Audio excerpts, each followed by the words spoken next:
Well, I just checked this one. I think it's 216,000 miles I've tracked with this truck, and I'm 10.46 lifetime.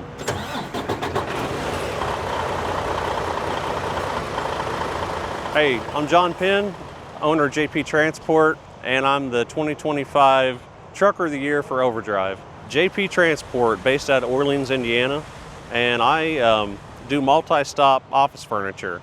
Usually go to the Southwest, South Texas, California. How I do that is, one thing is speed. People ask me how fast do you drive? I say as slow as possible, but as fast as necessary. So there's no set speed. I'm not going to say I'm running 55 every day. I run 75 sometimes if I have to. And the other thing is just the total package. You've got the engine, the transmission, and all the drive line. Everything works together. The aerodynamics on the truck, the aerodynamics on the trailer, and that's how you get to be in the tens, and better sometimes. This is a 2019 Cascadia. That's my second Cascadia I've had. I had a 14, now this is the 19. I had such good luck with my 14, that's why I wanted another one, so we just stepped up 5 years. Tell me why you prefer the newer truck, even though it has the after treatment system and all the maintenance that comes along with that. Well, number one is the fuel mileage, of course. I don't think an older truck doesn't even in the same league as a truck like this. And this is not a new truck by any means. This is a 19, it's built in 18. So the other thing is that you get things like lifetime U-joints. Like, I never have to grease the drive line or anything like that. Extended oil changes, that's another thing, the extended oil drains, and I also sample it.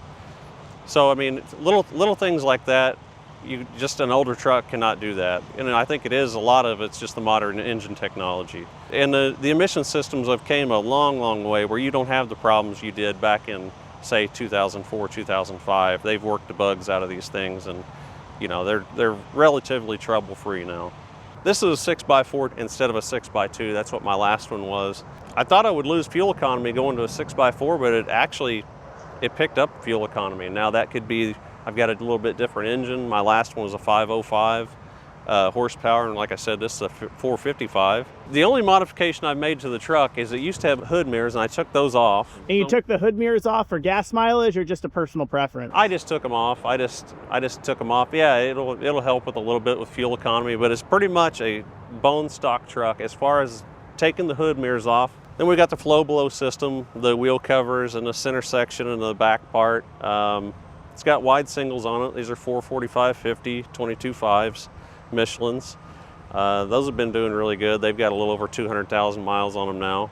And as far as the trailer, I've owned this trailer. I think I bought this trailer in 2015. And then the system I just put on the trailer is this Transtex system. I believe it's called the Transtex Edge Elite. I think that's what it's called.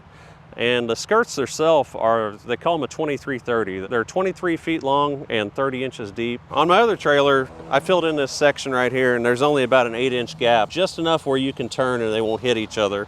So I think I'm going to do that with this also.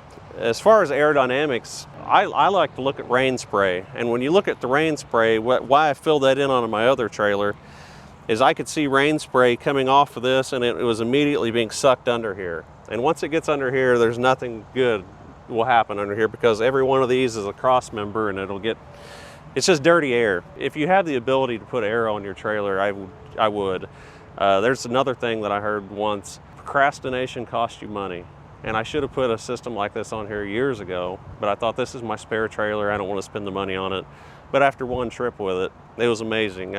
Mesilla Valley Transport did some independent testing on this, and they said they pick up save about 12 gallons of diesel every 1,000 miles. So that's real savings. I figured it up. For a person running about 50,000 miles, it would pay for this system right now with the price of fuel, definitely. So the other aerodynamic, I call them the fly swatter mud flaps. I dog-eared the side of them and trimmed the bottom up a little bit. And then back here, you've got your side pieces. This is a pretty easy system to put on. I put it on in my driveway, and then you've got your top section. Right at here where you see those holes, there's a gutter right there. Where the water spills down, it comes out that hole.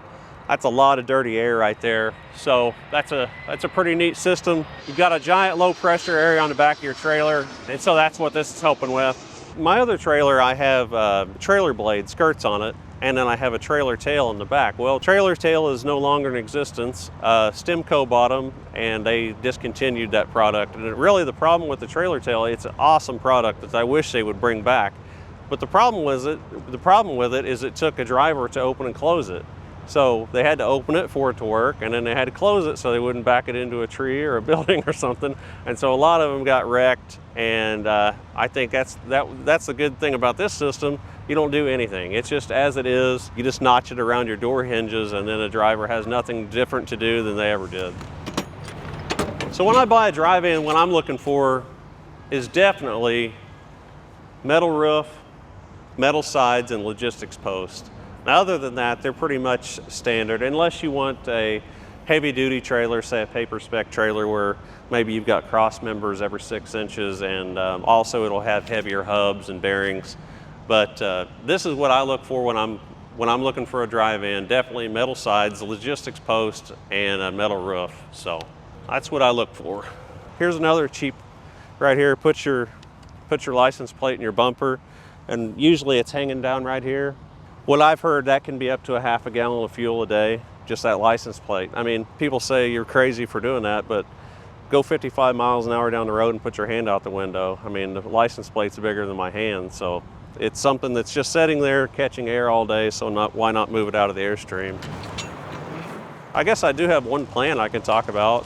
So instead of running full-length skirts that come all the way back to the bumper, what my plan is, I've got it at home already. If you look under here, you can kind of see where I'm talking about, where you get dirty air because all the cross members are just, all that air is just tumbling and running into everything. So what I'm going to do is I'm going to plate this, and it's just an experiment. It's just something else, you're just chipping away a little bit. It won't hurt it. So that's a little plan. That's probably about, other than filling in the section in the front, that'll be it for this trailer. And I've got a lift axle kit at home for it. And I'm really excited about that. I think that'll, not only will that save on tolls, you'll save on brakes, and you'll save on tire wear and fuel. And that's another thing. People talk about aerodynamics and they only talk about fuel, but I would really look at it as a whole as maintenance cost. The easier this truck can pull the trailer down the road, the longer that truck's going to last. And you can take that from the engine, the transmission, the rear ends, even the tires. Everything that's rolling easy will last longer, I guarantee that. So that's one thing we don't talk, when we talk about aero, we only talk about fuel, but I think a lot of it goes into maintenance cost also. Well, I don't idle the truck, but I do have a diesel-fired heater for in the wintertime. Now I have set up a room air conditioner before with a generator. Sometimes I use that, sometimes I don't. But the bunk does have screen windows and there's fans. And another thing I try to do is always, if I can, park at a customer where there's a nice cross breeze like this. It makes it a lot easier when you don't have 2 trucks on each side of you idling away and all that heat is coming off their truck. So that's just a few things I do. Why don't you idle? Well, 2 things. The main thing is the emission system on the truck. It's probably the hardest thing on the emission system is idling the truck. And the other thing, of course, is the cost of diesel. How do I do it? Yeah. You just deal with it. you just toughen up and think, it's either my comfort, okay, I'm going to sacrifice a little bit of comfort for my truck's health. And then so the next day when my truck starts and it runs perfect, it was worth it burning up in the sleeper. Now there is a point where if I was just completely about to die in it, no 2 days are the same. And so there has been a time or two, but I mean just a time or two where I've started the truck up where I was like, I can't take it anymore, I'm throwing in the towel. But 99% of the time I don't idle. And you can just deal with it. If it's a day like this, it's manageable. And that's why I don't go to Florida, Georgia, places with high humidity. That's why I like to go definitely South Texas where it's dry. So John, where can people learn more about you, see more of what you do? Well, they can learn about me at YouTube. I have a channel called JP Transport. And also I'm a member of Team Run Smart with Freightliner, and you can see me on their YouTube channel on Freightliner Trucks. And to learn more about the Trucker of the Year program, go to overdriveonline.com.